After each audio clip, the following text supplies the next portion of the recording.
Doctor Sreevarma ஆயுள் தரும் ஆயுர்வேதா அறுவை சிகிச்சையில்லா குணம் ஆயுள் கால நிவாரணம். இன்றைய தலைப்புச் செய்திகள்.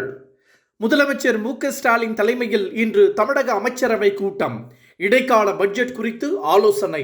முக்கிய அறிவிப்புகள் குறித்து முடிவு எடுக்கப்பட உள்ளதாகவும் தகவல். விருதுநகர் ரயில் நிலைய பெயர் பலகையில் ஹிந்தி எழுத்து பிரதானப்படுத்தப்பட்டுள்ளதால் தமிழகத்தில் எழுந்துள்ள கடும் எதிர்ப்பு.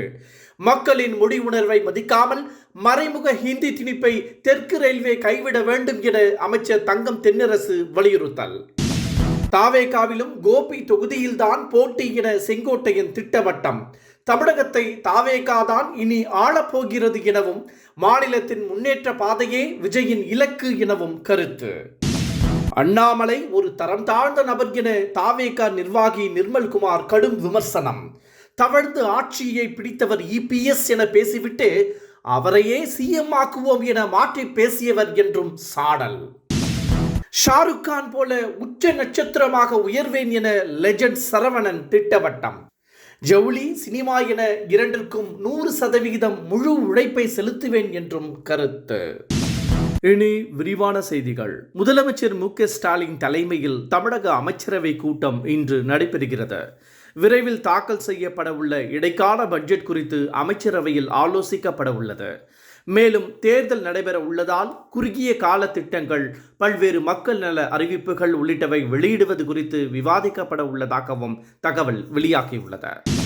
விருதுநகர் ரயில் நிலைய பெயர் பலகையில் ஹிந்தி மொழிக்கு முக்கியத்துவம் கொடுக்கப்பட்டு அந்த மொழியின் எழுத்துக்கள் பிரதானமாக பதிவிடப்பட்டுள்ளதாக புகார் எழுந்துள்ளது. இதற்கு கண்டனங்களும் தெரிவிக்கப்பட்டு வருகின்றன. இது குறித்து கருத்து தெரிவித்துள்ள அமைச்சர் தங்கம் தென்னரசு, தமிழே முன்னவள் மூத்தவள் என தனது எக்ஸ் தளத்தில் பதிவிட்டுள்ளார். மேலும் மக்களின் மொழி உணர்வுகளை மதிக்காமல் தெற்கு ரயில்வே மேற்கொள்ளும் இத்தகைய மறைமுக ஹிந்தி திணிப்பு முயற்சியை உடனடியாக கைவிட வேண்டும் என்றும் அவர் வலியுறுத்தியுள்ளார். அண்ணாமலை தரம் தாழ்ந்த நபர் என தாவேகா நிர்வாகி நிர்மல்குமார் தெரிவித்துள்ளார். அண்ணாமலைக்கும் தாவேகாவினருக்கும் உரசல் ஏற்பட்டுள்ள நிலையில் இனி விஜய்தான் தனது டார்கெட் என அண்ணாமலை காட்டமாக தெரிவித்திருந்தார். இதற்கு பதிலடி கொடுத்துள்ள நிர்மல்குமார், அண்ணாமலை மாறி மாறி பேசி வருவதாக குற்றம் சாட்டியுள்ளார்.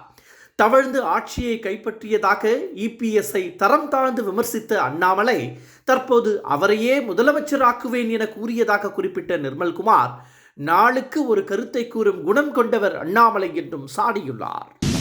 தங்கம் விலை தொடர்ந்து ஏற்ற தாழ்வுகளை சந்தித்து வருகிறது. சென்னையில் இன்று ஒரு சவரன் ஆபரண தங்கம் 4640 ரூபாய் குறைந்து 1,14,560 ரூபாய்க்கு விற்பனையாகிறது. 1 கிராம் தங்கம் 580 ரூபாய் குறைந்து 14,320 ரூபாய்க்கு விற்பனை செய்யப்படுகிறது.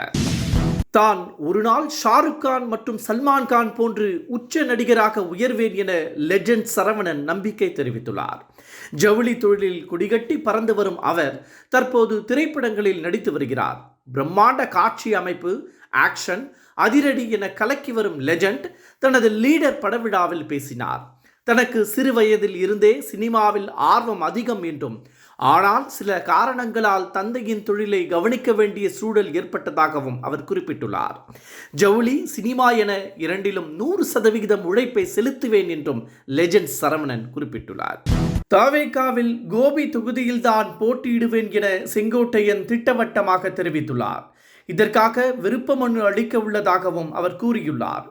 தமிழகத்தை தாவேகாதான் இனி ஆளப்போகிறது என்றும் மாநிலத்தின் முன்னேற்றம் ஒன்றே நடிகர் விஜயின் இலக்கு என்றும் செங்கோட்டையன் கூறியுள்ளார். முன்னதாக பட்ஜெட் குறித்து கருத்து கேட்காதீர்கள் என்றும் தங்களது இலக்கு தற்போதைய ஆட்சியை கைப்பற்றுவதுதான் என்றும் அதன் பின்னர் கருத்து தெரிவிப்பதாகவும் செங்கோட்டையன் தெரிவித்தார். அரசியல் குறித்து பேச தான் சரியான ஆள் இல்லை என நடிகர் சிம்பு தெரிவித்துள்ளார். ஜனநாயகன் பட விவகாரத்தில் விஜய்க்கு ஆதரவாக ட்வீட் பதிவிட்டது குறித்து அவர் விளக்கம் அளித்துள்ளார். பல ஆண்டுகளாக நடந்து வரும் விஜயின் கடைசி படம் ரிலீஸ் ஆக வேண்டும் என்பதால் மட்டுமே விஜய்க்கு ஆதரவாக ட்வீட் போட்டதாகவும் நடிகர் சிம்பு குறிப்பிட்டுள்ளார். டாக்டர் ஸ்ரீவர்மா ஆயுள் தரும் ஆயுர்வேதா அறுவை சிகிச்சையில்லா குணம் ஆயுள் கால நிவாரணம். Branch express courier private limited. Domestic international cargo. உங்கள் இல்லம் தேடி வந்து கொரியர் புக்கிங் டெலிவரி செய்து தரப்படும். என்றும் உங்களுடன் மை இந்தியா. முக்கிய செய்திகளை உடனுக்குடன் தெரிந்து கொள்ள சப்ஸ்கிரைப் பண்ணுங்க, பெல் பட்டனை பிரஸ் பண்ணுங்க. என்றும் உங்களுடன் மை இந்தியா.